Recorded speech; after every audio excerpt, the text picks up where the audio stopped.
Hello, Dr. Kim. Welcome to the Overall the Difference podcast. Well, thank you so much, Laurie, for having me. This is so exciting. It's so great to meet you through this web and through Zoom. So thank you so much for the invitation. Such a pleasure to be here with you today. Oh, the pleasure is all mine. I have read your work. You have written so much, and we have a mutual friend, Dr. Graham Hill in Sydney. So we're going to shout out to him.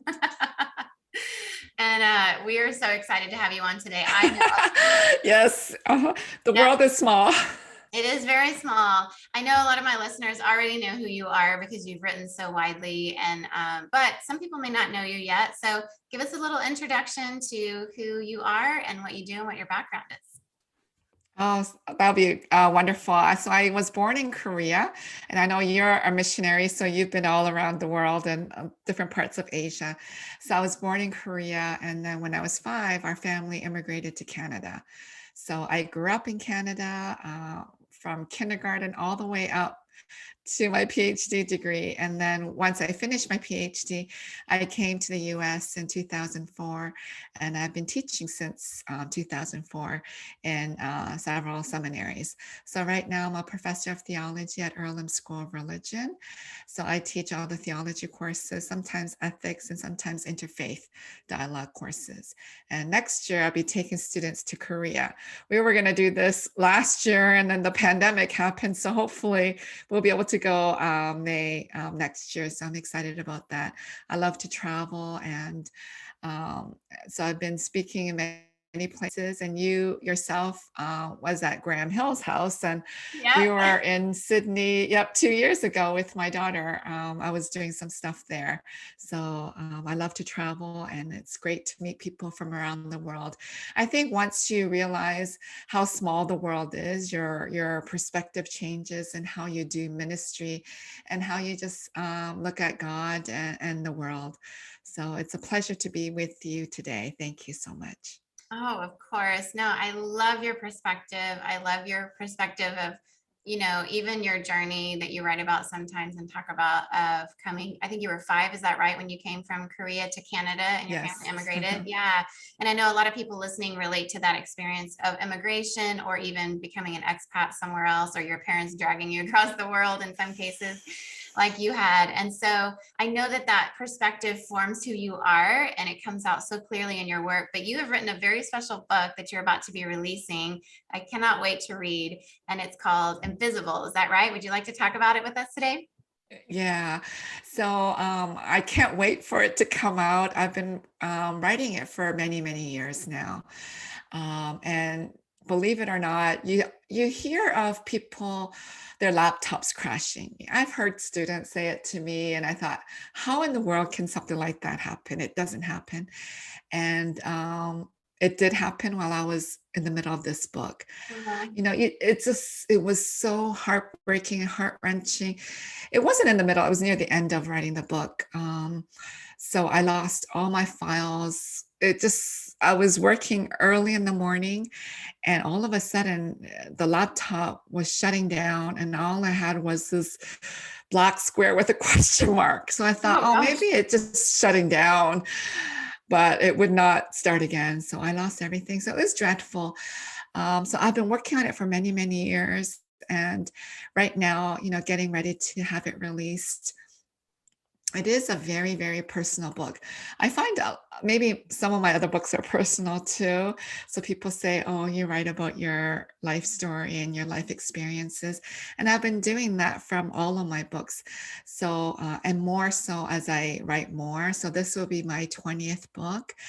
And, much of my theology is informed by my own personal experiences of racism and sexism. So living as an immigrant, and trying to grow up. I grew up in a small city, London, Ontario, which is about 2 hours west of Toronto. So it's a very white city, a smaller city.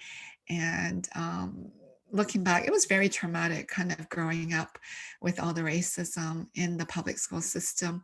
And then, after immigration, we started going to church. First, me and my sister went, and then my parents joined. But once we started going to church, you realize the sexism that exists in the church.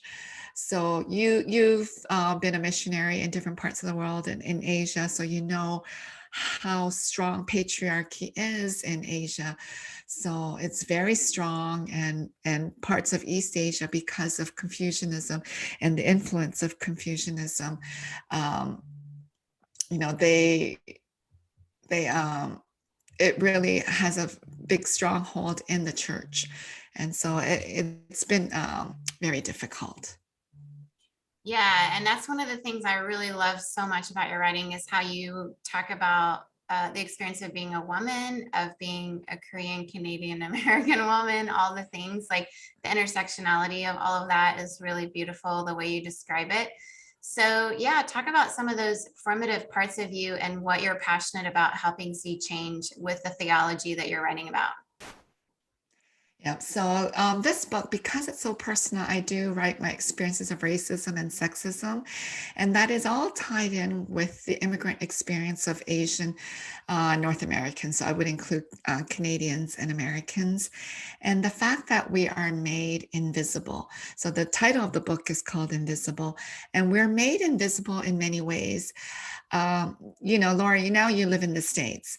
So when I first moved to the States, immigrated to the States, I realized there was a stark difference between racism in Canada and in the US, in the sense that in Canada, racism was people of all color were able to talk about racism, share their experiences of racism, and the white society understood that our experiences of racism was felt across all different ethnicities of people of color.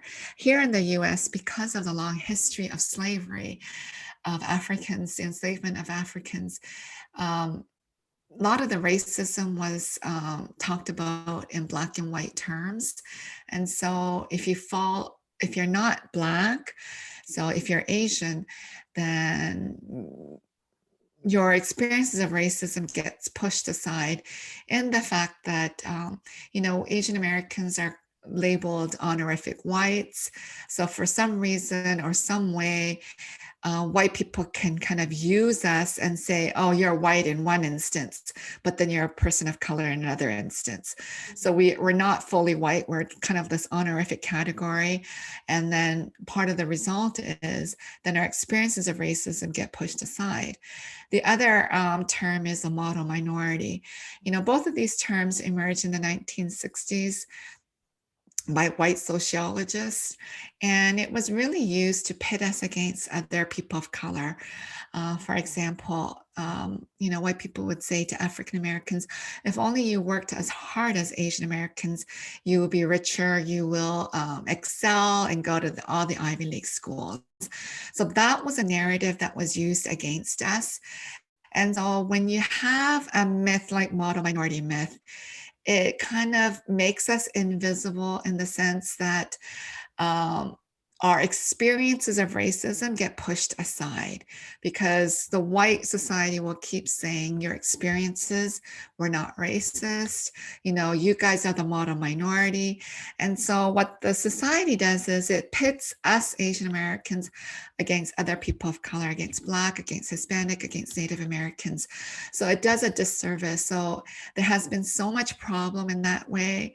And so the end result of all this, the racism and the sexism against Asian Americans, is it makes society itself and then the church itself makes us invisible.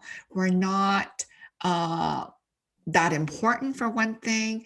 Our experiences of discrimination and marginalization are pushed aside with myths like model minority myth and honorific whites. And so our identity gets made invisible. And so this is very, very difficult for a Christian woman, because as I do theology and as you've read some of my other books, much of our theology, my theology and much of my discourse, I always say that theology comes from biography and biography comes from theology, in the sense that we come to know God through our personal experiences. So Laurie, as you were a missionary child, and as you were a missionary, and as you work in churches and different ministries, you encounter God through your experiences. And that's how we come to know God. We human beings, we come to God. And so I do write about that in my books. I talk about it in my theology classes, and I talk about it wherever I'm invited.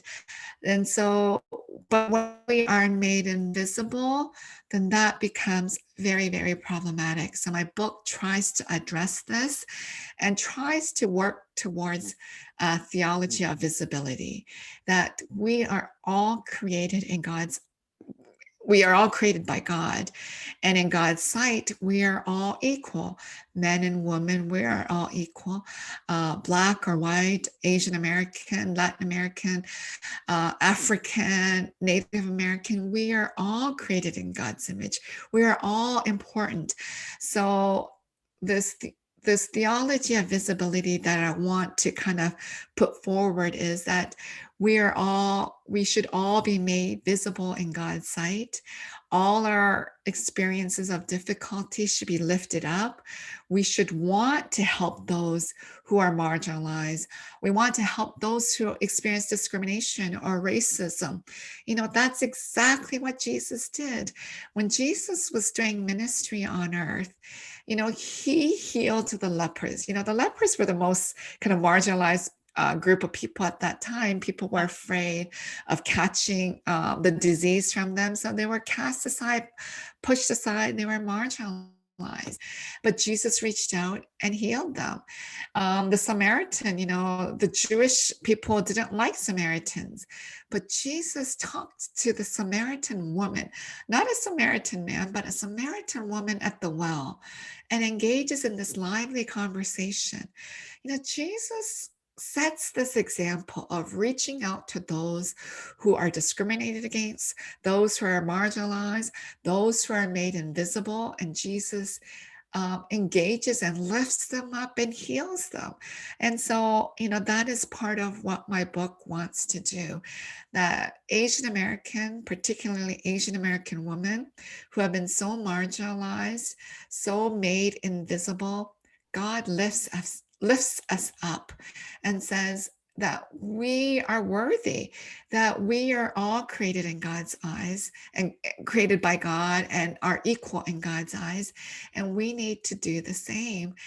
So this is part of my mission in the book, and as I teach and as I preach and as I engage in other forms of ministry.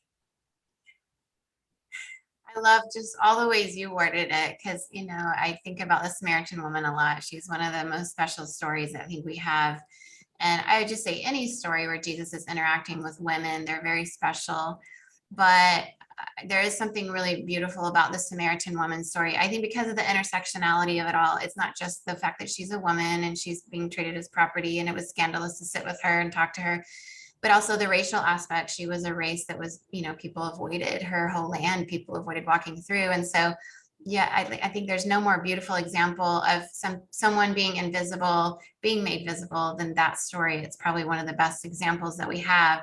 And I think the challenge is applying it to today. If we do say that we are people of faith and we want to be good people and we want to follow Jesus, who taught us to be good and live the best version of human life we possibly can, who are the Samaritan women around us? And if there are Korean American women who are being seen as, and who are not being seen, and in worst case scenario, being killed and overlooked in the media, like in the Atlanta shootings, it is certainly our job to do as Jesus called us to do, which is to see and listen and, raise their voices. So I would love to get your perspective on how you reacted when you saw what happened in the Atlanta shootings as a Korean American woman and how you related to all that. Yeah, that experience on March 16, 2021 was very traumatic. You see, Asian Americans, the term actually, when I migrated here to the States, all of a sudden I was considered a woman of color or a person of color. Up in Canada, we don't use that term. We use visible minority. So in the sense that we are visibly different and we're a minority group up in Canada, which is going to slowly change because the white population is shrinking. But it's interesting because there are different groups of marginalized people here in the States. Some are visible. You can see them walking down the street that they are marginalized. Others you can't. It can be marginalization through their gender identity or their sexuality. So that's not as visible. But Asian Americans, we are very visibly looking different. So in the sense that if I walk down the street, someone can see that I'm Asian American. And with all the Asian American hate, the Asian hate, the AAPI hate, we can be targeted. And so that was running through my head, that we are these walking targets. People can see us. So that's the whole irony about this. People can see that we're different physically, but in society wide, they want to make us invisible. And that goes back from the beginning of our migration. For example, many Asian women were not allowed to migrate. The men were because white Americans needed cheap labor. So a lot of the Chinese workers, they came on the railroad and worked. They did all the dirty and the very difficult. A lot of them died. The white workers didn't do all the dangerous work. And then they worked in the farmland and so they did all the labor work. They didn't need the women, but the women that were brought, a lot of them were made into sex workers. Yep. And so you see this in the history. So we have this long history. And so when March 16 happened, that white young man knew what he was doing. He had visited those spas. He knows who works there. He had this anger towards Asian and Asian Americans. He knew exactly what he was doing. We are visible physically. And so he targeted us. And so, 8 people died, 6 of Asian descent. It was horrifying. Right after that event, I just started podcast in March too, called Madame Podcast. And my first guest was Diana Butler Bass. And so I think that was March 4th. And then March 16 happened. I actually planned another guest at the end of March. But because March 16 happened, I quickly invited Dr. Russell Zhang, who is co-founder of Stop AAPI Hate. And my podcast, I do, YouTube, Facebook video, and then about 8 different podcast platforms. But if you watch the video either on Facebook or YouTube, you can see the trauma on my face. March 16 happened. I think I interviewed in March 18 or 19. 3 days later, I was weeping during the podcast. I was trying to control myself. But even my face, visibly, I was so traumatized. I was traumatized for over a month because we are walking targets. It is so scary. All throughout our immigrant history, many of us, some smaller group immigrated in 1500s, but then the larger group started in the 1800s when white Americans needed cheap labor. So, but from the beginning of our migration, one of the biggest lynching that happened in US history was against the Chinese in LA when 18 to 20 Chinese were lynched for no reason. All of a sudden they were lynched. So there were a lot of killing already. There were a lot of targets. When we were in World War II, no Germans were rounded up and put into internment camps, right, or any Polish or any other group, but the Japanese were targeted. They lost everything, their whatever that they held. They lost whatever they had, all their money, everything, and they were put in internment camps. So you see this over and over again. So what's happening during this pandemic is nothing new. It's just with the cell phone and social media, more people are aware of what's happening, and that we are being targeted verbally, physically, and we are being killed. And this has happened through much of our immigrant history. And so because it's not really told in our history in elementary school, even when I talk to colleagues, people don't know much of our Asian American history. People know about the enslavement of Africans. Some people will recognize the atrocity of the genocide, but the other in between, people just don't realize exactly what has happened. So even the history is erased. So, so much of invisibility happens in so many different ways. So, I'm trying to make uh, uh, people understand what has happened in American history, and that we need to understand and know our American history so it's not repeated. When getting them, majority Muslim heritage, Muslim identity, but people forgot that in 1882, Congress had put in the Chinese Exclusion Act, which banned Chinese from coming into the country. So no more Chinese can come in. So they were the first ethnic group that were banned. And that was supposed to last 10 years. They kept extending it till 1943.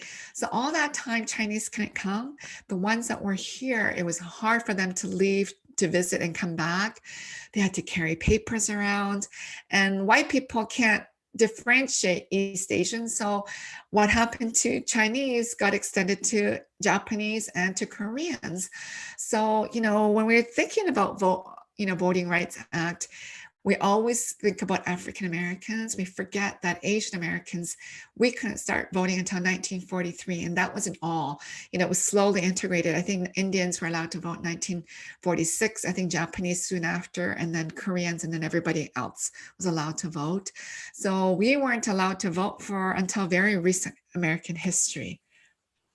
So that's all tied in with the invisibility. Yes. And I just thank you so much for walking us through all of that. It's one of those things. I live in the Bay Area, and I have friends whose, grandparents had been on a farm working, Japanese immigrants, brought in, like you said, to work the fields. And then one day they were taken and put into an internment camp for years, and then just released one day with absolutely nothing to just fend for themselves and start all over again when the farm was completely gone and everything. And it's a part of history we don't really talk about a lot until people, and then they tell you the oral history is a lot of how it works. But it is a shame that that's so invisible, that we don't talk about it more, because as you said, we don't want to repeat it. And look what we're doing. We're still dealing in 2021 with things that should have been resolved a long time ago.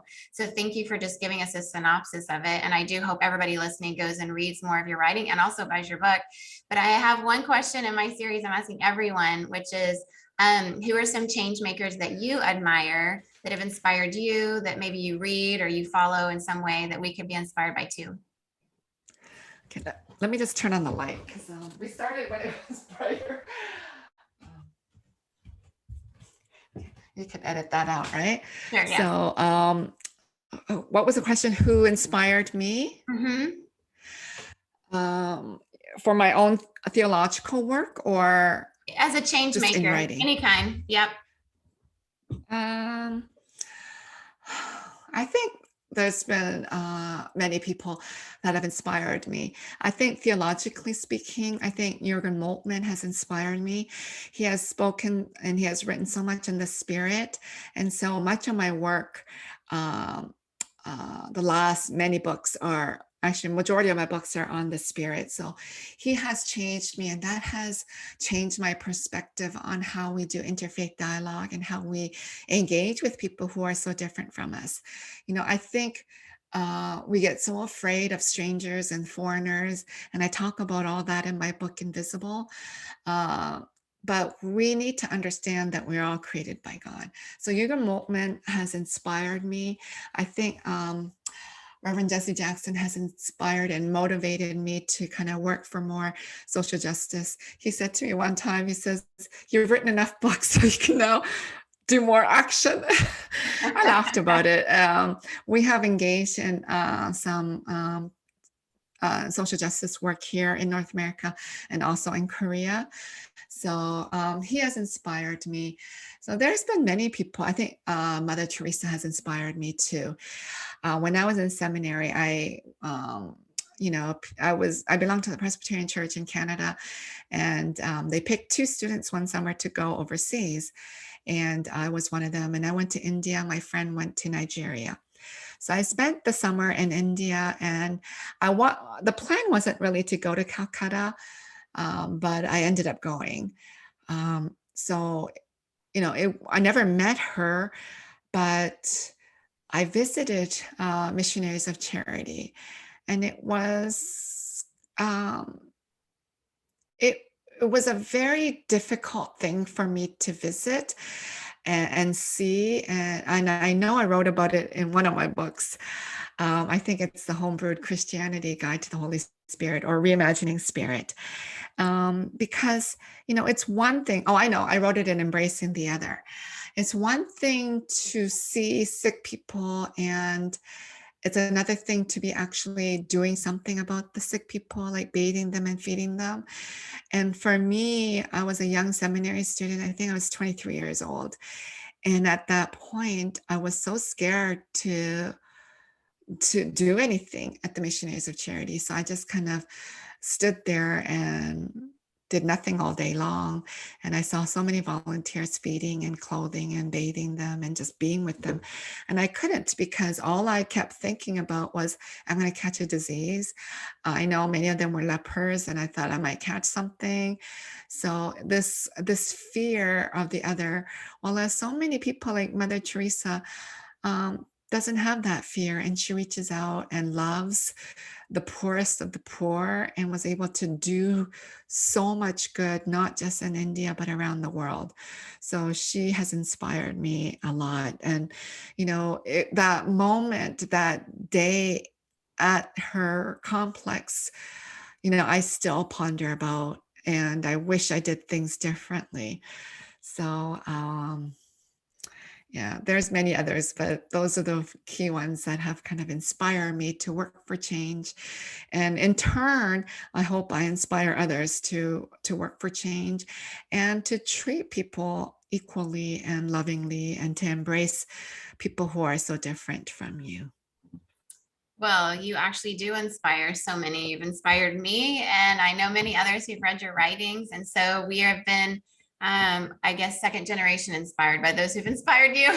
But thank you for all your writing. Yeah, I love your book with Dr. Graham Hill, Healing Our Broken Humanity. You address a lot of these things in there as well. And I think you're going on your 3rd printing. Did I see that? Is that right? Yes. Yeah. It already went into 3rd printing. So we're very Okay. excited. We hope it'll go into 4th printing now. Yeah, it's great. So, but this new book, Invisible, I cannot wait for it to come out. And so everyone go sign up and pre-order her book, Invisible, which is coming out in the fall. But thank you so much for speaking with us today. Where can people find you? Where are you writing? Yeah. So, and I'm excited that this is my first interview for Invisible. So thank you so much. I hope to do many more, so you could help advertise. Yeah. I'm on Facebook, Twitter, and Instagram, and everything is Grace Ji Sun Kim. So Facebook is Grace Ji Sun Kim. All my Madang stuff is posted there, all my videos. And my podcast is Madang Podcast. So you can subscribe and listen. And so your listeners can listen, and my listeners can listen to yours too. So Great. I think it's all good. Yeah, we help each other out. So thank you. That's so right. Please follow me on different platforms. And I also have a Madang Instagram. So it's Madang Podcast Instagram and Madang Podcast Twitter too, but not on Facebook, because then that's too many Facebook, because I already have a public Facebook for Grace Ji Sun Kim. And also I have a website, gracejisunkim.wordpress.com. So please look for me there. And Invisible, you can pre-order in many bookstores online right now. Wonderful. Thank you so much for being with us today, for sharing your wisdom. We look forward to reading more of your writing. I'm sure you're not going to stop at 20 books. You seem like you have another 20 in you. So bless you. Thank you so much. Thank you. You're welcome, Dr. Kim. Thank you so much. Bye-bye. Yeah. Bye-bye.